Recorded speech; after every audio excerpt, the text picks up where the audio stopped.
बना बना बना बना बना। ठाकुर राजा बड़े घर में रहो, कमाओ खाओ अपने तो मौज करो। परमात्मा ने तेरे को डीसीपी बनाया है भाई, ये थोड़ी है कि भाई तेरे को सारी जायदाद हिंदुस्तान की तेरे को दे दी या किसी सारी जमीन तेरे को दे दी, दूसरों का हक ही नहीं किसी का रहने का। कहते तुम्हें तुम्हारे घर में घुस के मारेंगे। फिर डीसीपी कहते हैं कि अब तक तो हमने बर्दाश्त कर लिया, कहते अब हम नहीं करेंगे। कहते तुम चोरी चमारों को मुंह देखना पड़ता है रोज सुबह उठ के, कह रहे अब हम तुम्हें यहाँ से गेट ही नहीं खोलने देंगे।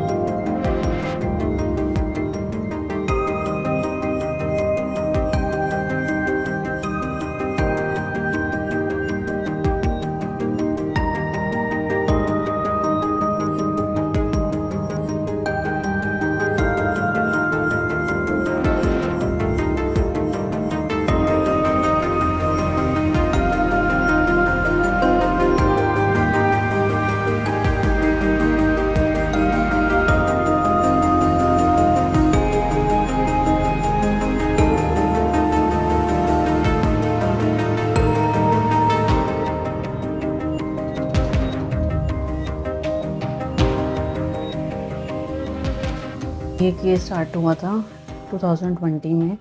हम जिस क्वार्टर में रहते हैं, हमारे सामने वाले क्वार्टर में डीसीपी रहते हैं। तो हमारा पहले उनसे ऐसा कुछ हो नहीं था, बट वो स्टार्टिंग से मेरी मम्मी को बोलती थी कि तुम्हारी जो हेज है तुम ये हेज हटा लो, यहाँ दीवार बनवा लो। तो हमें नहीं पता था कि वो किस इंटेंशन से बोलते हैं। तो वो हमेशा जब भी मिलती थी तभी मम्मी को यही चीज़ बोलती थी कि यहाँ से तुम ये हटा के दीवार बनवा लो। तो एक्चुअली जुलाई 2020 में रेनोवेशन चल रहा था हमारे ब्लॉक में, तो मैं दूसरे ब्लॉक में शिफ्ट किया हुआ था। तब उन्होंने और ज़्यादा प्रेशराइज़ करना शुरू कर दिया कि अब तो काम चल रहा है तो तुम यहाँ से ये हटा के हम यहाँ दीवार बनवा लेना। तो दिवाली के आसपास का टाइम है, तो उन्होंने क्या किया, हमारी हेज कटवा दी। तो जब उन्होंने हेज कटवा दी तो हमारे पास कोई ऑप्शन नहीं था कि हम क्या करेंगे। तो उन्होंने बोला कि अब यहाँ दीवार बना लो। तो जैसे हम यहाँ दीवार बनाने लगे तो उन्होंने बोला कि हमें यहाँ पे अपने ड्राइवर के लिए पार्किंग स्पेस चाहिए और रूम बनाना है, हम अपनी गाड़ियों के लिए, ड्राइवर के लिए हमें स्पेस चाहिए, तो हमारे पार्किंग स्पेस में वो बनाएंगे। तो जिसके लिए मम्मी ने मना कर दिया। तो उससे वो बहुत वो हो गए कि हमें मना कर दिया। तो वो इस चीज़ के लिए वो हमें डरा, धमकाने लग गए कि तुम्हारी इतनी कैसे हिम्मत हो गई कि तुम हमें मना कर रहे हो। तो कहते हैं हम तुम्हें सबक सिखाएंगे। तो ऑब्वियसली बात है कि वो डीसीपी है तो हम उनके अगेंस्ट कैसे जाते। हमें ये था कि अभी ज़्यादा वो है, हम थोड़े टाइम बाद अपना चीज़ें ठीक हो जाएंगी। तो हमने ज़्यादा वो नहीं किया, उस पर कोई एक्शन नहीं लिया। फिर थोड़े टाइम बाद वही चीज़ हुई कि उन्होंने दादाजी को बुलाया और सेम वही चीज़ बोली कि हमारे हिसाब से चलोगे तो हम सब कुछ होने देंगे, अगर नहीं होने दोगे तो हम घर से भी निकलवा देंगे। तो उसके बाद दादाजी की बहुत तबीयत वगैरह ख़राब होने लगी। पर वही था कि हम ऊपर वाले क्वार्टर में थे, अगर हम नहीं कुछ करते तो हमारा क्वार्टर कैंसिल कर देते। तो हम नीचे आए, आने के बाद वहाँ पे हेज कट चुकी थी, दीवार वहाँ कुछ भी नहीं था। हम वहाँ आए, हमने वहाँ पौधे लगाए। तो 5 तारीख को आके उन्होंने डीसीपी और डीसीपी के स्टाफ ने आके वो पौधे उखाड़ दिए और हमें धमकी देने लग गए। कहते तुम्हें तुम्हारे घर में घुस के मार।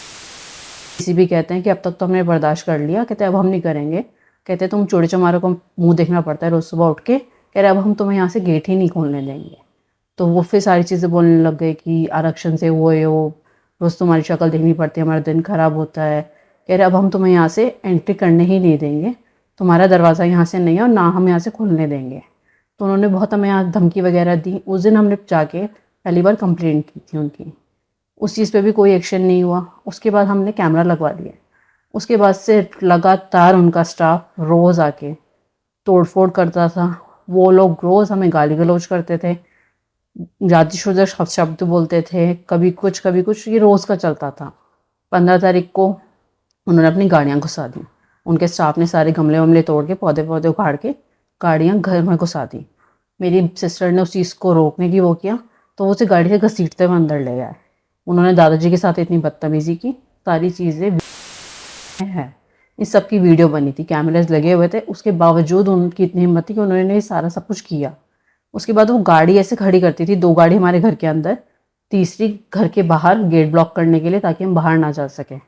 और जानबूझ के ट्रैफिक क्रिएट करती थी गाड़ी खड़ी करके, ताकि वहाँ से गाड़ियाँ जा ही ना सकें। और हम पे प्रेशर बनाए जो भी सीनियर ऑफिसर्स हैं कि हम वहाँ से हटें और हम वहाँ से रास्ता बंद करें। तो यही चीज़ें चलती रही। उसके सारा सब कुछ बढ़ता रहा टाइम के साथ साथ। कभी उनका ड्राइवर आता था दराती लेके, पेड़ काटता था, हमें धमकाता था। उसके बाद डिपार्टमेंट ने वहाँ से शेड लगा के वो ब्लॉक कर दिया एरिया। इवन वो ब्लॉक नहीं किया, जैसे वो चाहते थे उसी तरह गेट बाहर कर दिया हमारा, शेड लगाया, फिर दूसरी साइड भी शेड लगाया ताकि हम कहीं ना आ जा पाएँ। उसके बाद जून में वो शेड हट गए थे। फिर वही सारी चीज़ें दोबारा से स्टार्ट हो गई। इतने टाइम से, महीनों से अगर हमारा घर बंद है तो वो सारा वहाँ पे हो गया था, इतना मलबा हो गया था, तो वो हटाने लगे। दूसरा वहाँ काम चल रहा था कि गवर्नमेंट काम ही था, ब्लॉक में कुछ काम था, तो वो मलबा बाहर जा रहा था। तो डीसीपी की वाइफ कहती मैं ये बाहर जाने नहीं दूंगी, मैं यहाँ से कुछ भी साफ नहीं होने दूंगी। तो वो दोबारा से आके उन्होंने उसी दिन, जिस दिन शेड हटाए उसी दिन उन्होंने आके उस पर ताला लगवा दिया कि मैं इनको ये गेट नहीं खोलने दूंगी। उन्होंने गाड़ी अड़वा दी और ताला लगा दिया। उसके थोड़े टाइम बाद वो हवा से अपने आप कुंडी में से वो निकल गया। ताला लगा हुआ था बट गेट खुल गया था। तो फिर जब हम वो यूज़ करने लगे तो फिर वो आके फिर वही हमें धमकाने लगी। वो आई है, वो गेट पे लात मार रही थी। तो जब मैं वो वीडियो बना रही थी और मैं रोकने गई तो उन्होंने पहले मुझे थप्पड़ मारा। हर चीज़ की कंप्लेंट हमने दी हुई, हर चीज़ की। उसके बाद वो गई हैं, गाड़ी में से थूकती हैं वो। तो उसके बाद वो चली गई, वही गाली देना, जो भी वो बोलती थी उनका चलता रहता था। उसके बाद जब वो सारा सामान बाहर जा रहा था एक दिन, मलबा वगैरह, तो वो उन्होंने अपनी गाड़ी अड़ा दी। तो उन्हें रोकने लगे तो उन्होंने पहले मुझे ताला फेंक के मारा और उसके बाद वो आए कि तुम अब तो घर से भी निकलवाएंगे, तुम यहाँ नहीं रहना। तो उसके बाद उनकी वाइफ आई है, उन्होंने मेरी बहन को बैट से मारा है और उसको इतना ज़्यादा लगा है कि इवन खून उनकी गाड़ी पे भी गिरा था। ये सारी चीज़ें वीडियो में रिकॉर्डेड हैं। और उसके बाद पहली बार एफआईआर हुई थी, इतने साल चीज़ें चलने के बाद पहली बार एफआईआर हुई थी। उसके बाद SC/ST एक्ट में हुई थी। अभी तक उन्हें कोई अरेस्ट तो दूर की बात, आज तक कभी कोर्ट में भी नहीं आया। उन पर कोई एक्शन नहीं हुआ। डिपार्टमेंट ने उल्टा नेक्स्ट डे हमें ही नोटिस दे दिया एविक्शन का। उसके लिए हमने अप्लाई, पहले तो वहीं अपील की डिपार्टमेंट में ही। तो हमें किसी का नहीं पता कि किसके रिजेक्ट हुई वही, पर हमारी उन्होंने रिजेक्ट कर दी। जिसके बाद हम कैट गए, तो कैट में हमारा फर्स्ट में हमारा रिजेक्ट हुआ। उसके बाद हमने हाई कोर्ट में अपील की। तो जब हमने हाई कोर्ट में अपील किया तो उन्होंने रिव्यू के लिए ऑर्डर किया। तो फिर सेम बेंच पे अगर सेम ही जज है तो वो अपना ऑर्डर, ऑब्वियसली बात है, वो चेंज नहीं करेंगे कि वो अपने अगेंस्ट तो नहीं जाएंगे। दोबारा से रिजेक्ट कर दी। ये हुआ था 3 तारीख को। 3 तारीख को हुआ, बट 3 तारीख को ऑर्डर्स नहीं आए थे। ऑर्डर्स ऑफिशियली आए हैं 9 तारीख को और वो 9 तारीख को ही अपलोड हुए हैं। उसके बाद भी हमारे पास 1 महीने का टाइम था कि हम हायर अथॉरिटीज़ में अपील कर सकते थे। पर उससे पहले ही उन लोगों ने कोई नोटिस हमें नहीं दिया। पहले हमें अगर इतनी सी बात का भी कोई नोटिस मिलता था ना, किसी भी चीज़ का, तो वो 3 जगह जाता था। पापा के पास जहाँ पोस्टिंग है वहाँ पे भी और हमारे घर पे भी, और बिना रिसीविंग के वो कोई नोटिस हमें नहीं देते थे कि आप रिसीव करो, किस डेट में आप रिसीव कर रहे हो, और पूरा प्रोसेस करते थे। इस बार इन्होंने हमें कोई नोटिस नहीं दिया। ये कह रहे हैं कि हमने इतने नोटिस दिए, इन्होंने हमें एक भी नोटिस नहीं दिया। अगर इन्होंने दिया है तो रिसीविंग कहाँ है उस पर? तो इन्होंने हमें कोई नोटिस नहीं दिया। इन्होंने सिर्फ आके 14 तारीख को हमसे ये पूछा कि ऐसे ऐसे आपका ऑर्डर आया है, कैंसिल हो गया, अब आप आगे क्या करेंगे। वो इनकी प्लानिंग पहले से चल रही थी, तभी ये सिर्फ हमसे ये जानने आ रहे थे कि हम कैसे क्या प्रोसेस कर रहे हैं, ये उस हिसाब से अपना प्लान एग्जीक्यूट कर पाए। तो जब इन्हें ये पता हाईकोर्ट में अपील नहीं की है, तो उन्होंने ऐसा दिन चूज़ करा जिस दिन छुट्टी थी, हम कहीं भी आगे जाके अपील नहीं कर सकते थे। उसी दिन इन्होंने, हमें कुछ नहीं पता था, हम लोग भैया दूज का दिन था, हम एक दिन पहले सारे घर पर नहीं थे, हम मामा के घर आए हुए थे। उसी दिन इन्होंने हमारे घर पे ताला लगा हुआ था। हमें एक बार भी किसी ने कॉल करके ये नहीं बताया कि हम ऐसे आ रहे हैं कि तुम खाली करो या कुछ। हमें किसी ने कुछ नहीं बताया कि ये चीज़ हो रही है, तुम कहाँ हो कहाँ नहीं। इन्होंने पता करने की भी कोशिश नहीं की और ना हमें बताया किसी चीज़ के बारे में। हमें वहाँ से पता चला कि 50 से 60 लोग आए हुए हैं और इनमें से 3 DCP हैं और इतना स्टाफ आया हुआ है यहाँ तुम्हारा घर खाली करवाने के लिए। तो कहते हैं उन्होंने हमारा जो लकड़ी वाला दरवाज़ा है उसका ताला तोड़ा है। उसके बाद सारा सामान उठा के उन्होंने सड़क पे रख दिया। उसके बाद वहाँ से वो लोग सारा सामान लेके चले गए। इन्होंने हमें किसी चीज़ के बारे में कोई इन्फॉर्म नहीं किया कि इन्होंने ताला तोड़ा, इन्होंने सामान निकाला, उस चीज़ के लिए भी क्या क्या सामान, वो भी कहाँ लेके गए हैं वो भी। और आज तक हमें इस चीज़ के बारे में कोई नॉलेज नहीं है कि हमारा सामान कहाँ है। उसमें हमारा सारा सामान है।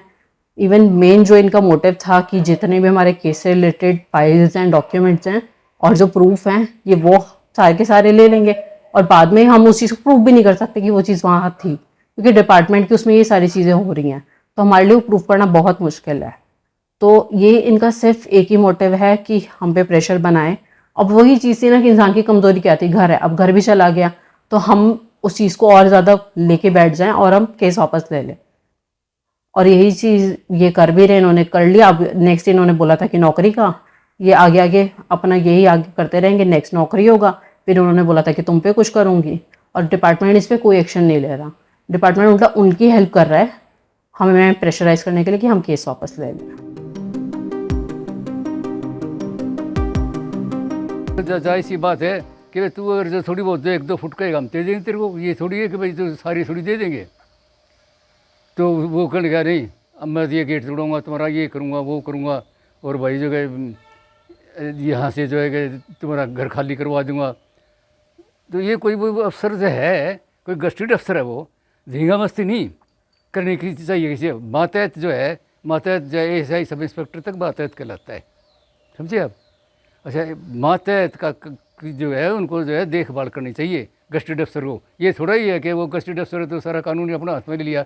वो एक देहात में साल का करते हैं कि भाई हड हमारे और सोने देनी, हाथ खोसले सोने देनी, घर छीन ले रहने देनी।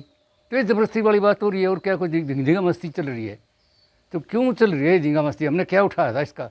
अब अगर ये है कि वो ठीक ठाकुर है, ठाकुर है तो अपने घर में रहो, कमाओ खाओ, अपने तो मौज करो। परमात्मा ने तेरे को डीसीपी बनाया है भाई। ये थोड़ी है कि भाई तेरे को सारी जायदाद हिंदुस्तान की तेरे को दे दी, या किसी सारी ज़मीन तेरे को दे दी। दूसरों को हक ही नहीं किसी का रहने का है। हक किसी की वो क्यों कह रहा है? वो अगर उसी को हक है, ठाकुरों का ही हक है, और किसी का हक नहीं है यहाँ। मामले में दिल्ली पुलिस के आरोपी डीसीपी से संपर्क करने की कोशिश की, लेकिन उनसे बात नहीं हो सकी। वही जातिवाद के शिकार एएसआई के परिवार से अचानक सरकारी क्वार्टर खाली कराने को लेकर संबंधित अधिकारी से सवाल पूछा। अधिकारी ने इस मामले में कोई भी टिप्पणी देने से साफ इनकार कर दिया। द मूक न्याय के लिए दिल्ली से अयनाभा बैनर्जी की रिपोर्ट।